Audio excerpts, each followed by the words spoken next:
Okay, I'm gonna have to start this episode, seeming a bit annoyed, and it's not just because of the game. There were reasons to be annoyed, but there's also reasons to just stay level, which is what this channel is about. But no, but the reason I'm annoyed is because I'm having to film this episode twice. And I'm tired. Like the first one was like 26 minutes. I'm hoping this is about the same, but I don't know. Okay, it's because I didn't calibrate the mic properly. I hope it's calibrated now. I don't actually know. I don't know until I get to the end, do I? I don't know anything. So we're just gonna keep calm. Okay? That's what this channel's about. Keeping calm, Dev. Yeah, that's what you said, isn't it? And I'm gonna have to redo the whole thing talking about Amorim's first game. So, okay. First of all, let's start on a cheerier note. I want to say thank you. I want to say thank you very much because the support on the channel so far has been really, really cool, and it's really revealing, to be fair. Like it's actually like surprised me that everyone has liked it so far, and I really appreciate you being a part of this journey. Like I say, we are trying to build, or we are building, not trying to build, we're building the biggest and best non-toxic platform to discuss the biggest club in the world, which is Manchester United. And like I say, there's a lot of toxicity going around. There's a lot of negativity going around, and there's a lot of uncertainty as well. And because of that, you sort of get the latter fueling the former, and we don't want that to happen. We want to keep it as level as we can, and that's exactly what we're doing with this channel. So be a part of the discussion. This isn't just me. I want you to get in the comments. I want you to get involved and subscribe. I mean, we're over 1,500 subscribers, which is awesome. And the first giveaway, which will be on TikTok and Instagram, all the links in the description, will be coming soon. I've organized it with a partner, and the next giveaway we're doing is at 2,500 subscribers, but it's specifically for YouTube. So make sure you subscribe. All you have to do to enter into that is to subscribe, and if you get involved in the comments and with the likes as well, it means I'll just see you more and more. So you're probably going to get a better opportunity to win the giveaway by doing that, because you'll come up in different algorithmic things. So it'll just be cool to do it. And yeah, drop a like on the video. We're averaging like 100 likes per video, and on this one, let's go for 100 likes as well, because I'm trying to keep things as level as I can about Amorim's first game, because already everyone has lost their minds. And when I made this channel, I didn't think we would have to kind of calm the waters so soon, but here we are. And it's ludicrous the amount of people who are already not giving Amorim the time of day. But there's a sense of realism about this, isn't it? I mean, it would be papering over the cracks again to get a great result and then say everything was fine. We got a pretty poor result in the grand scheme of things, and it isn't really good enough for Man United, but there's a sense of realism now that this is going to take time. And we all knew that it would take time, but there's a greater sense of, okay, there are players who we're not sure about. There are players who aren't sure about the system, that he's not sure about himself, that probably aren't going to be here for much longer. And given the circumstances with which these players came back, it was always going to be a bit of a teething issue in this first game, especially away from home against a team that is, might not have the same quality, but definitely have more organization and structure than what we have on the pitch. And, he's learning pretty quickly that there's a lot of things that will work with this team and a lot of things that won't. But the first thing to come straight off the bat with all this is that this was nowhere near his full strength team, was it?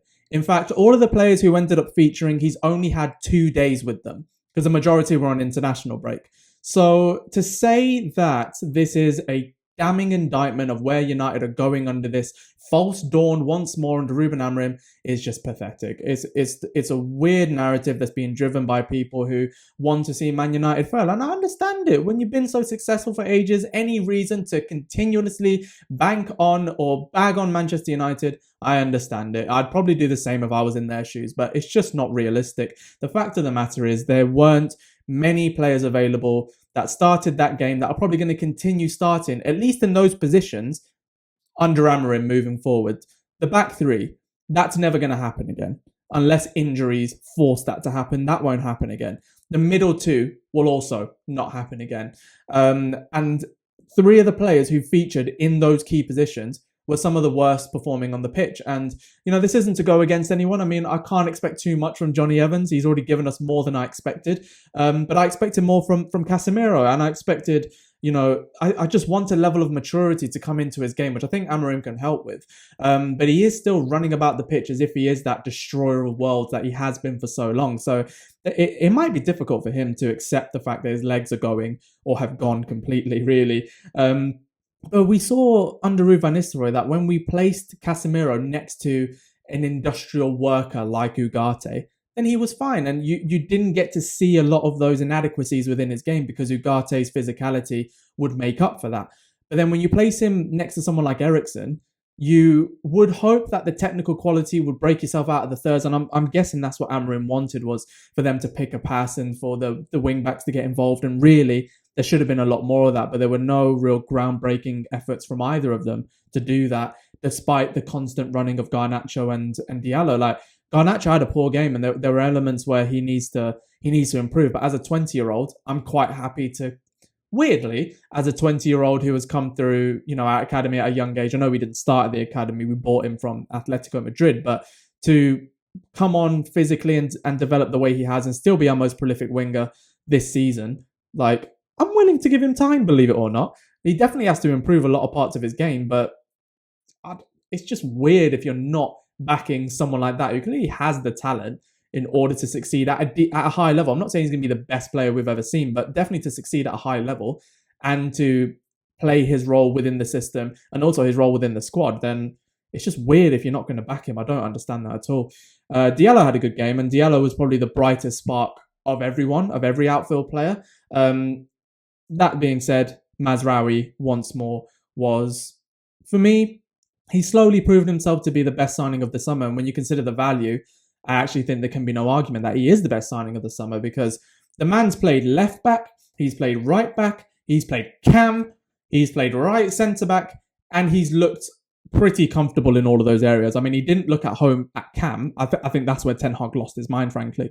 But when he's played in all of these different positions, he's always looked technically assured, and he always has moments of brilliance throughout the game, whether it's defensively or attacking. So he has just been phenomenal since we signed him. 12.7 million quid. I mean, that's 3 million quid per position.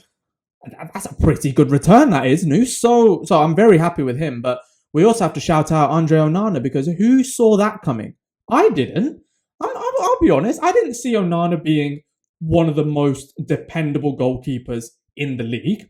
I didn't see that coming. But what is really nice to see from him is the fact that he has been a stalwart so far in the squad, and he has been developing areas of his game that I thought at his age, I didn't know if it was just bad habits and we weren't going to be able to Leopard never changes his spots and all that kind of thing, but his shot stopping has improved, his presence in one-on-one situations, his reflexes have improved, and he's very unlucky for the goal. Hutchinson, it was a good strike, but if you look at the trajectory of his save when he was jumping to get it, he would have saved it if it wasn't for the deflection of Mazraoui. So, I think he had a great game, and without him, I think we lose. And, it's brilliant to say for him personally that he's gone from being kind of a reason why we lost games last season to the reason why we're preserving points this season. However few we've gotten, it would have been a lot worse without him. I think he's still leading the line in terms of most clean sheets in the league. I think he's still got the most. And he's just going to continue getting better and better. And when he will end up playing with a more established back three, then I think, his dawdling on the ball or looking for the out ball and from the wing backs when there's little movement, because everyone's still getting used to it, I think that will all improve as well. So, there were players who stood out and players who struggled in this game. And again, the spotlight has been on Marcus Rashford. And I want to be very fair with Marcus. I want to give as sensible an assessment of him so far, because it seems like we're reaching a bit of a crossroads with him now. And I think we need to look at everything with kind of a step back and to assess everything fairly, because whichever way you look at it, Marcus Rashford has been an exceptional player for Manchester United. His record in the Premier League is in the top 50 all-time scorers in the Premier League from a wing position. And if you want to compare him to one of the best wingers that we've seen, Eden Hazard, he's now equaled his goals tally while only playing 69 minutes more professional football on the pitch. And that isn't, having played so well elsewhere and then coming into the squad from a different club and, trying to inject something, but that is from the academy. That's being thrown in at the deep end with Midtjylland and Arsenal and scoring 2 goals in each game and, continuing to go on. And he sort of reached that zenith under Ten Hag, didn't he? He reached that zenith where we saw how brilliant he can be. Even then, it was a big purple patch. And what we've noticed with him is that, well, 2 things. One is that there is an unhealthy and unnatural amount of criticism that comes his way purely because of his profile and because of his wages. And you mix that in with poor performances, then he's going to get called up on it a lot more than any other player in the club or elsewhere would be. I mean, no one will talk about Jack Grealish, who has had a poor record as well because Man City are winning. And I kind of understand it, but you're looking at it individually, and Marcus Rashford scoring the goal against Ipswich, which, obviously it didn't really amount to much for the rest of the game, means that he's still ahead of a lot of players comparatively in other big clubs, but they won't get spoken about because Marcus is on a lot of money and he is attracting a lot of attention. And I think it's a really weird British thing where if you earn a lot of money, despite being a kid who came from nothing and, gave back to his community and gave back to the people of the UK so much and to the children of the UK so much, because he's on so much money, you want to break him down. And there's a spitefulness about people when they write about him and talk about what he's wearing and what car he has and all this. And it just wouldn't come up for any other player. And again, use Jack Grealish as an example. It's not a reason to bag on him because I don't think any of these things should be taken in a bad way. But when he's out there, getting smashed after they've won the treble, everyone's like, well, he's winning the treble, but he's still a role model as well. And Marcus has adopted the role of role model pretty well, and he's done brilliantly with it. And, he'll get those comparisons with Bukayo Saka, who's doing really well. And, there's always that seesawing thing that he's having to deal with mentally. But what's been really clear is that he is a confidence player, and he kind of always has been. And his best periods are very, very good, and his worser periods are quite bad. And it's really difficult to stand in his corner all the time or to always say he's terrible because he's just not. At the end of the day, he's one of our own. And it's United against the world, in my view. Like, you have to protect your players against the pincers from the media or rival fans who are going to come at your players no matter what. And with him, he is one of our own, and he definitely has the ability in order to be a great player. And with these positional sort of positionally versatile aspects of Amorim's system, then maybe there's an element that could rebirth him. He could be reborn under this system. And we didn't see it against Ipswich. In fact, we saw, one good goal with a bit of good movement. But if anything, he should have been doing a lot more in terms of his off the ball work. And I'm more talking about from an attacking point of view, because there were times when Dalot would get the ball and cut inside and wait for some sort of run that when Højlund came on, he was making for fun. Or when Maz would do the same thing on the other side, then, you wanted to see it. But we didn't get enough of that from Rashford, and his link-up play wasn't brilliant. And, for someone who is technically gifted, that's where you want to shine. So he had a poor game, and he's been having poor games. So I understand where people's frustrations come from when you have invested so much time and money into a player and you're not getting too much out of it. But I think what is going to happen with him now is that Amorim could either be the best thing that ever happened to him at Manchester United or the worst. He's 26, 27 years old now. I can't, and I'm not even going to begin to be the kind of guy that says he's down tools. He doesn't care about Man United anymore. No one is inside his head. No one has talked to the guy. No one understands it. No one understands if there's anything more at play here. Let's all just calm down with that front, because I don't subscribe to this idea that a player who loves Manchester United as much as he clearly does, is doing this spitefully and is not playing well spitefully. And I think he is just lost. Marcus Rashford does look lost, and he does look, whether that's mentally or, physically on the football pitch, like Amorim himself said his players were thinking too much. And I saw that with Marcus for sure, but he's built up a catalogue of poor performances lately that, it all feeds into this narrative that he is one of the proponents of getting managers sacked. He's going to do the same with Amorim. I don't believe that. I think he is a representative of the club and the fans because he is a fan himself. But what I want to see more of from him is to play like a fan, because we are fickle. Manchester United fans are the most fickle bunch of characters that you could ever hope to ever represent. Like, we're the type where a player could play badly, like have a really terrible game, but then they sprint 20 yards and they stop the ball from reaching the halfway line and it goes out for a throw, and you close down the defender, you apply pressure. Yeah. we will scream your name. That's how weird we are. We're a fickle bunch. We're easy. We're easy to please a lot of the time when it comes to specific instances within the game. And I think the players in general, not just Marcus, but the players in general who get criticism for lack of physicality and intensity are sort of underplaying that a lot. I think it's a British thing in general, because I've watched games in Italy and France and they don't do that. Like, if a player goes and closes the ball down or shows a bit of fight, you don't get that a lot unless it's leading to something, unless it's at specific points in the game. But we'll do that no matter what. I think it's just a British thing to work hard and reward people and players for working hard. And the knock-on effect that could have in seeing the person leading your line doing that to the rest of the players, but also having the fans see that, get behind it, and then that goes to the player who does it, and they feel something like, yeah, I'm going to do that again, and they run off the adrenaline, and they're like, yeah, we're gonna keep going, and they've got the athleticism to keep that up for more than 20 minutes in a game. 100%, and probably for 60 to 70 minutes in a game. And we've got some reinforcements off the bench in the Ipswich game, and we'll continue doing that moving forward. But Rashford needs to be more of a proponent for that, and he needs to understand, he's the one who probably understands most of all how fans are feeling, and he probably does feel it.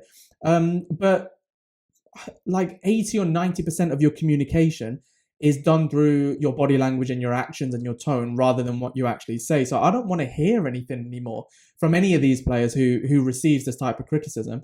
We just want to see hard work. And that's it. And I think over time, that will build, and it will build on you, and it will build on the fans, and we'll continue. I think there's still an element of that. You have to protect your own players from where the media is going, especially with players like Marcus Rashford. But we also need to hold into account that, mate, you're not doing enough of the things that we as fans would do, because let's face it, right? I have asthma, yeah? And I have no sense of being physically capable of doing any of the things that these footballers are doing for more than 2 minutes. Facts. But if you give me that badge and you pay me £10 a week, I will run myself into the ground.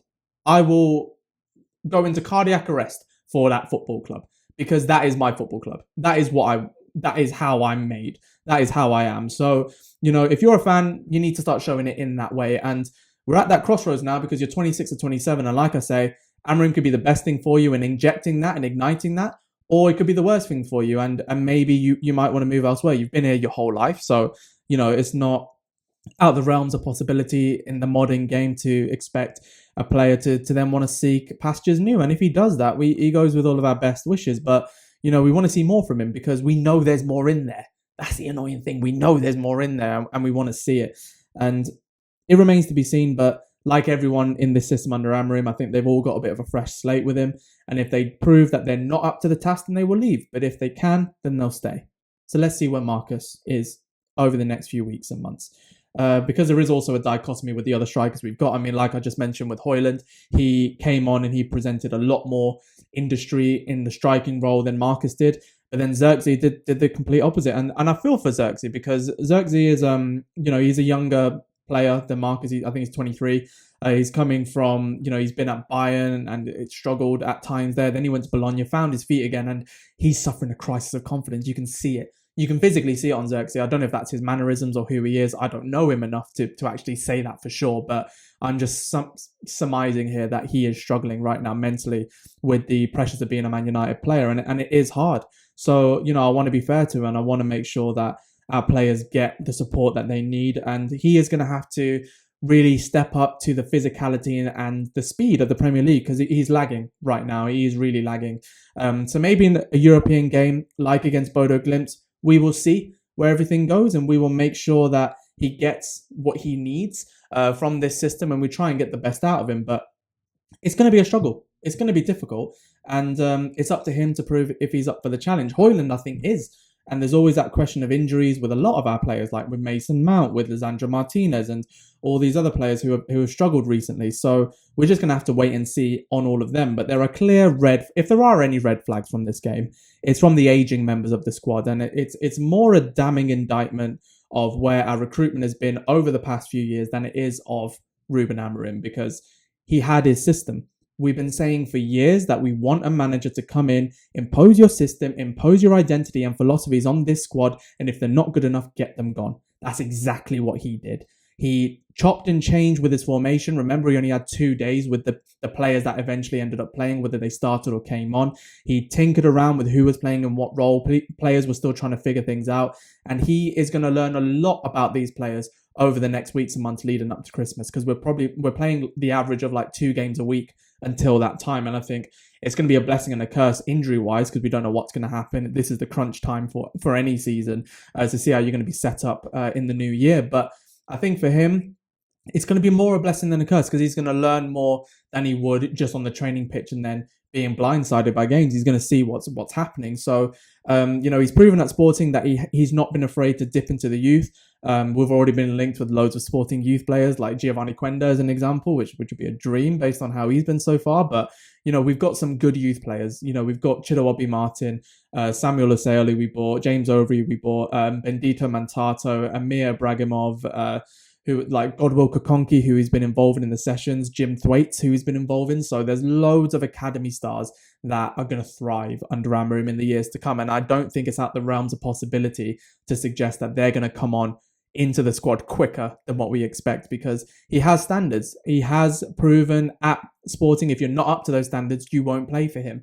And that's exactly what we need, a strong figurehead with good coaching principles. And that's what we've got in Amorim. And he's already said his desire to work directly with the squad to get the best tune out of them possible is what he wants to do. He's got his left backs back. He's got Mason Mount coming back, who seems to fit more of the philosophy and how he wants to play. So, of course, better times are ahead. But he's stated, even when he was talking to the media when Ed Sheeran interrupted his post-match conference, which he's came out and said, I'm sorry if I caused offence. Well, and he said he didn't know if he was being interviewed. Well, if anyone walked in now into my room and saw a camera here and saw a mic, I think they would know I'm filming. So to walk into a set where people are talking with microphones and cameras are rolling, I don't buy it. I don't think there was any ill intention there at all. But I don't really buy what Ed was saying. But we move on. It is what it is. But it's clearly shown with Amorim that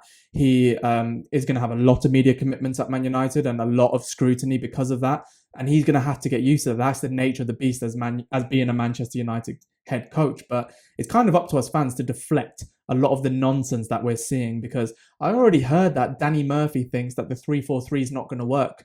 Well, you're wrong, because we claimed control of the second half, even though we didn't create much, which is where the kind of personnel need to take accountability, because the system wasn't the problem. It's the personnel being able to infect that system or enact it within the game. So, I'm not going to make any rash thoughts or decisions based on one game of football, and none of us should be doing that realistically. But I will say that it was disappointing. It was underwhelming to say that we weren't able to create more and give an injection of something for our new manager. That was disappointing. But I see it as short-term pain and long-term gain, because he will learn about these players, like I've said. Some will be up to it, some won't. And I think we have the ruthlessness now, both in our coaching setup and in our directing team, that we're not going to stand for that anymore. And I'm excited about it, because, this game, I wanted a bit more. I wanted to win, even if it was a last-minute winner just to get us up the table into the top half. I mean, it's been so poor and it's been really annoying to see it. But Amorim is going to learn, and I back him to do that. And I think we all should back him to do that. It's just, it's going to take patience. He said multiple times that in the post-match press conferences, and even before that, leading up to the game, where, it's either you stick to the principles now and you see where we're at and we build something, or we just try and figure out what could work, and then we're in the exact same problem 2 years down the line, which is it's an indictment, but it's a brilliant summary of what's been happening over the last 10 years. We've all hated it. We all want change, and we all wanted something long-term to buy into, and that's exactly what we've got now. So we saw with Arteta, where he had to shift the culture at Arsenal with certain problem players and inject his own philosophy. It took a lot of time, and people were calling for his head, and it didn't get that intense with Klopp. But over time, with both of those examples at high-profile situations, they were able to do that. And I think Amorim has the principles, and he has the charisma, and he has the personality in order to make it work. But as fans, I think it's up to us to give him the time and patience to at least see those come to fruition, because it's what we've been wanting for the last 10 years and it's what we've got now. We just have to wait and see what happens. And I think once we do, it could turn out pretty well. So that's where I want to end this video. You know, there's no need to go too deep into any specific player. Obviously, I've spoken about Rashford today because there's sort of a wider thing at play with him. But other than that, you know, I'm still very excited about what Amorim's going to produce. I'm excited about what this system has in store. And it was actually really nice to see us just play a system straight off the bat, because I think we're going to have an identity from now on. And we haven't had that in so long. So let me know what you think. What do you think about Amorim so far, how he's dealt with everything, and what you think of the club so far, and also who your big standout players were from that first game, and who you think it will be moving forward in the Europa League against Bodo Glimt and then the Premier League against Everton. But get that in the comments. I'll try and respond to every single one, and get the likes up as well. That our last few videos have gotten over 100 likes. So let's see if we can do that today. 100 likes, 120 likes on this video, and subscribe. We're going to do our next giveaway at 2,500 subscribers exclusively on YouTube. So make sure that you stay subscribed for more non-toxic, reasonable and fair assessments of Manchester United, so that we can just talk about our club without the toxic stuff that you see elsewhere. And we're building a movement. It's a new era under Ruben Amorim. It's a new era for our club, and it's a new era for fan content leading with this channel. And I need your support to get us there. So thank you so much. I'll see you on the next one, and let's just score some goals, shall we?